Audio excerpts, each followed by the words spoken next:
ETF index mutual funds నేర్చుకుని stock మార్కెట్లో రాణించాలనుకుంటున్నారా? వెంటనే ఈ నెంబర్కి కాల్ చేయండి. నమస్తే రమ్మగారు. నమస్తే జయ.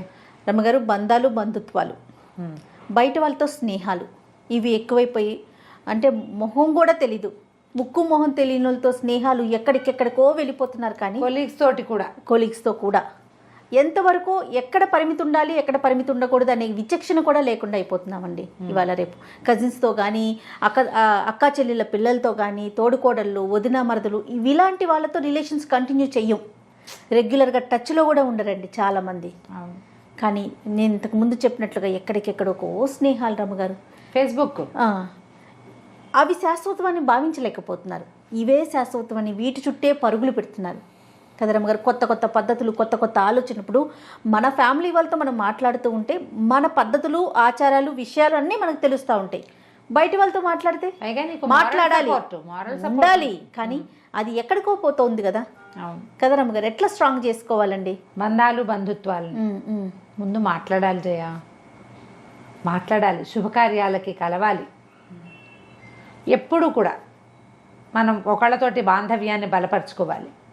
అది భార్యాభర్తలు కావచ్చు, అక్క చెల్లెళ్ళు అంటే తోడికోడళ్ళు కావచ్చు, కజిన్స్ తోటి, కానీ అత్త కోడళ్ళు, అత్తగారు అల్లుడు, మామగారు కోడలు, మామగారు అల్లుడు, ఇలా కూడా కొత్తగా మనం కలుస్తాం వాళ్ళతోటి. కానీ ఇప్పుడు ఎఫ్బీలో అనుకుందాం, పోనీ ఎఫ్బీలో మన మొహాలు తెలీదు, వాళ్ళు ఏం చూపిస్తారో అదే మనం చూస్తాం అంతే. వాళ్ళు తమని ఎలా ప్రజెంట్ చేసుకుంటారో అది తప్ప what is the original thing అనేది మనకు తెలియనే తెలియదు. లాంగ్ రన్లో ఏదో తెలుస్తుందేమో, కానీ దాన్ని నమ్మడానికి వీల్లేదు, నమ్మేందుకు వీల్లేదు. అదే అక్కడగా పరిమితం చేసుకోవాలి, దాన్ని జీవితాల్లోకి తెచ్చుకోకూడదు కదా, తేయకూడదు. మనం ఎక్కడ దాకా ఉండాలి అదంతా అక్కడే. ఇప్పుడు ఇవి మాత్రం ఈ రిలేషన్స్ ఉన్నాయి కదా, మన బ్లడ్ రిలేషన్ కానీ, లేకపోతే పెళ్ళిళ్ళ వల్ల మ్యారిటల్ రిలేషన్స్ ఏర్పడతాయి.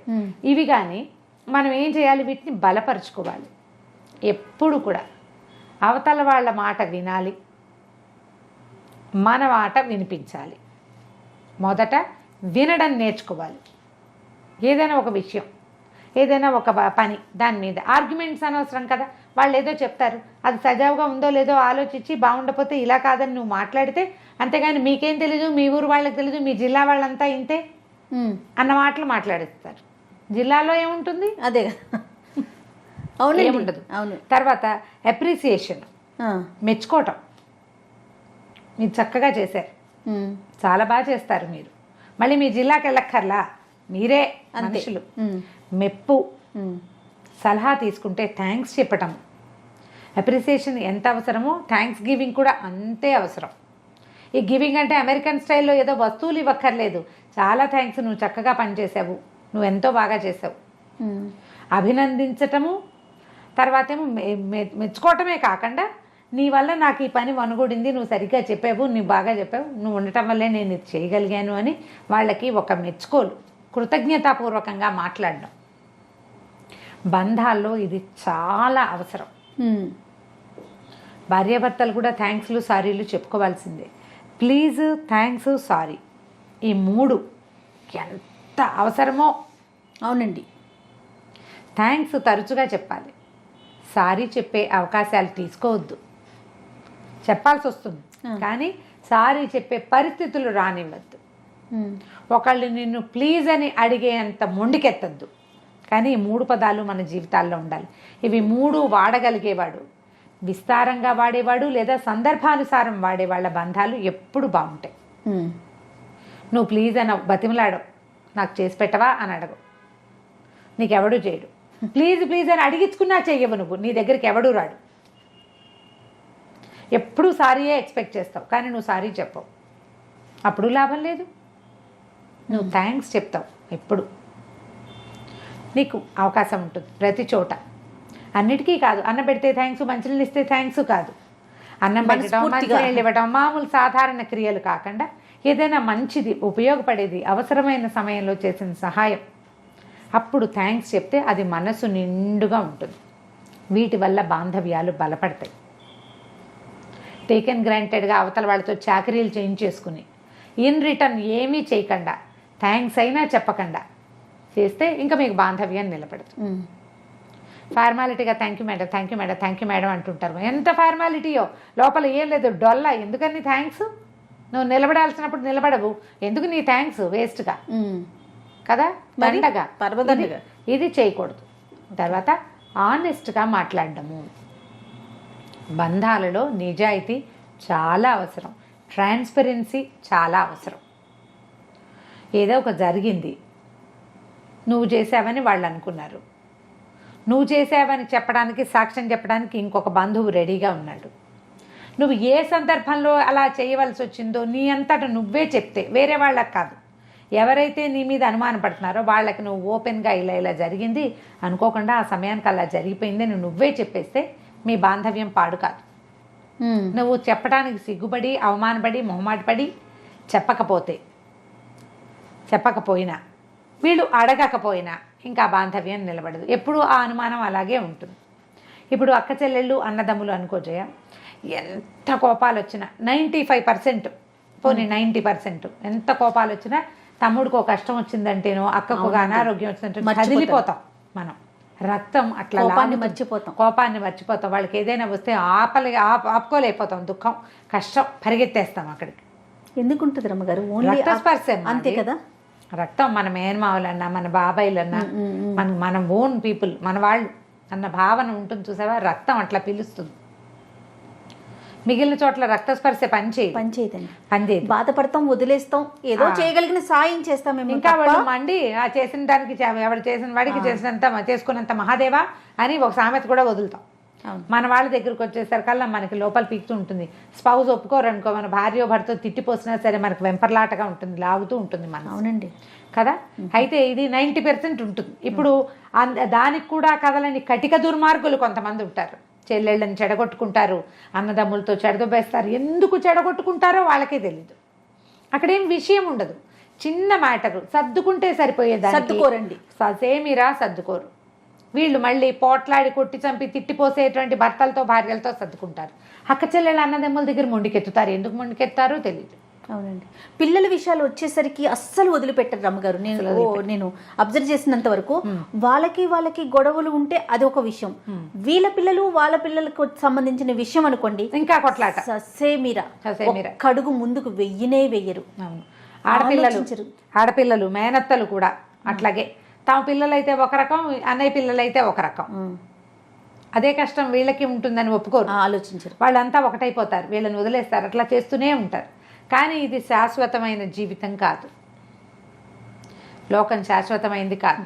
మనం ఉన్నన్నాళ్లే ఈ బంధాలు, బాంధవ్యాలు ఉన్నంతకాలం మనం మన వాళ్ళతోటి, మన అన్నదమ్ముడితో, మన అక్క చెల్లెలతోటి కలిసి ఉందాము. వీళ్ళే మనకి నిజమైన సాయం అన్న గుర్తుండదు.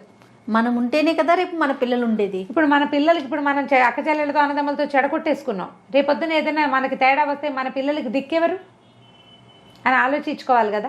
ఆలోచించరు. ఈ రోజే గుర్తుండు, ఈ రోజే తెలుస్తుంది. చెల్లెల వల్ల ఏదో ప్రాబ్లం వచ్చింది అనుకుంటారు, లేదా అన్నయ్య వల్ల ఈ సమస్య వచ్చింది అనుకుంటారు, తమ్ముడే చేశాడు అనుకుంటారు. ఒక అరెకరం తమ్ముడికి వెళ్ళిపోయింది, 10,000 వాడికి ఎక్కువ ఇచ్చారు, ఓ పావుతులం బంగారం వాళ్ళకి వెళ్ళిపోయింది, దాని మీద కొట్లాడుకుంటారు. మొన్న కరోనా హడావిడి చేయిందా, అది ఎన్ని మరణాలు, ఏ వస్తువులు మనని రక్షించాయి?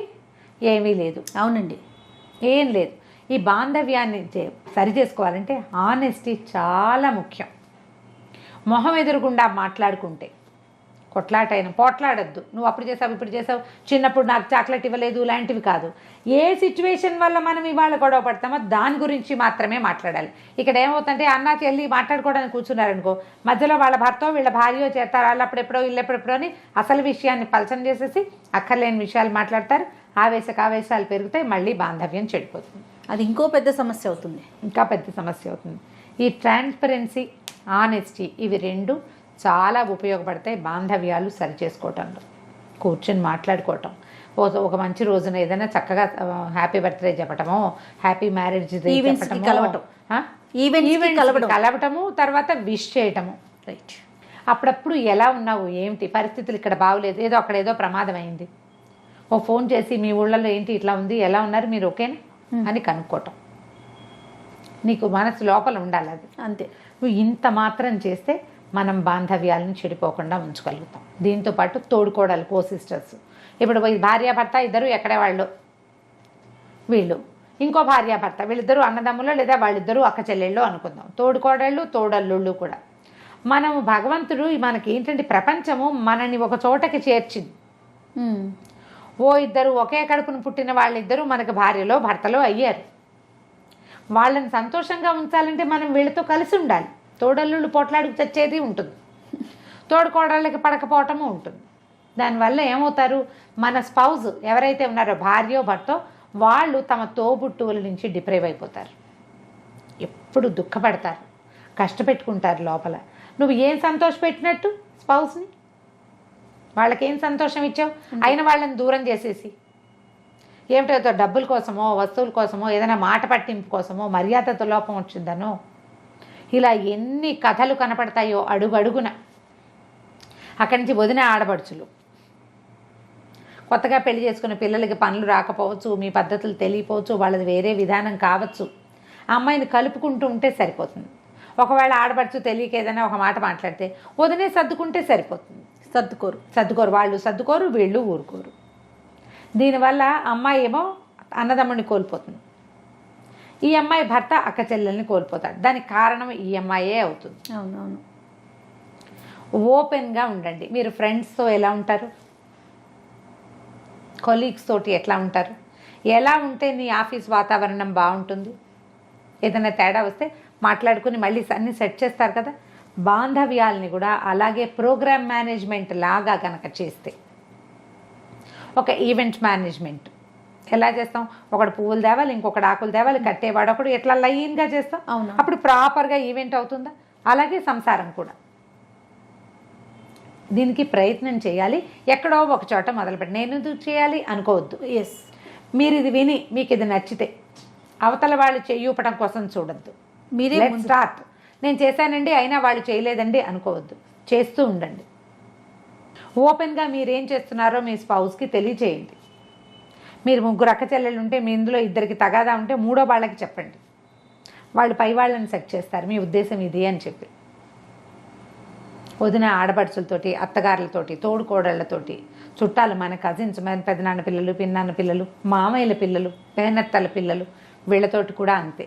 మీరు రిలేషన్స్ సరి చేసుకోవడానికి మొదటిది మాట, అది కూడా నిజమైనది, సరైనది. ఎస్, ప్రయత్నం చేయండి. ఎందుకంటే మనకి సమాజం చాలా చిన్నదైపోతుంది, కుటుంబ జీవితం చాలా చిన్నది. మనం తక్కువ సమయం ఇళ్లలో గడుపుతున్నాం, ఎక్కువ సమయం ఆఫీసుల్లోనూ ఇలాగే బయటే. ఆ ఉన్న సమయం క్వాలిటీ టైం ఏదైతే ఉందో అది బెస్ట్ టైంగా ప్రతిరోజుని గుర్తుపెట్టుకునేలాగా ఉండాలి మనం. అప్పుడు మనం హాయిగా సంతోషంగా ఉంటాం. ఈరోజు మనకి ఏంటంటే ఈ షుగర్లు, డయాబెటీస్, మన థైరాయిడ్తో పాటుగా బీపీలు, వాటితో పాటుగా స్ట్రెస్, దాంతోపాటు ఇంకోటి ఏంటంటే హ్యూమన్ రిలేషన్స్ లేకపోవటం, అది ఎక్కువ బాధిస్తుంది. దాంతో డిప్రెషన్స్కి గురైపోతున్నాం. మీరు రిలేషన్స్ బాగు చేసుకోండి, డిప్రెషన్స్ తగ్గిపోతాయి. ట్రై చేయండి ఒకసారి. దీనికి ఈజీ, ఒక సింపుల్ ఆలోచన చేయండి. మొహం మురిగ్గా ఉంది, డల్గా ఉన్నాము, చల్లటి నీళ్ళతో మొహం కడుక్కుని చక్కగా ఏదైనా క్రీమ్ రాసుకుని పౌడర్ రాసుకుంటే ఇందాకటి మొహానికి ఇప్పటి మొహానికి తేడా కనపడుతుంది. బంధాలని కూడా ఇలాగే శుభ్రంగా కడిగేసి తుడిచి ఏదైనా క్రీమ్ రాసి పౌడర్ రాస్తే ఏదైనా చక్కగానే కనిపిస్తుంది. నాకు ఒక్కటి అనిపిస్తుంది రమ్మగారు, ఇష్యూ రావడం సహజం ఒక ఇద్దరు వ్యక్తుల మధ్య. అది మాట్లాడుకున్నామా అంతటితో వదిలేసామంటే డెఫినెట్గా ఫార్వర్డ్ స్టెప్ వెళ్ళిపోతాం. వదిలేయటం అనేది నేర్చుకోవాలి ఎవరైనా. నాకు అది అనిపిస్తుంది, ఏ బంధంలో అయినా. అవును, దాన్నే పట్టుకుని అనగానే అల్లప్పుడెప్పుడో చేసావుగా నువ్వు అని మొదలు పెట్టకూడదు. ఒక్కసారి వదిలిపెట్టడం కనుక నేర్చుకుని కంటిన్యూ అయ్యామా శుభ్రంగా అన్ని సెట్ చేసుకోగలుగుతాం. రైట్. నమస్తే నమస్తే జయ.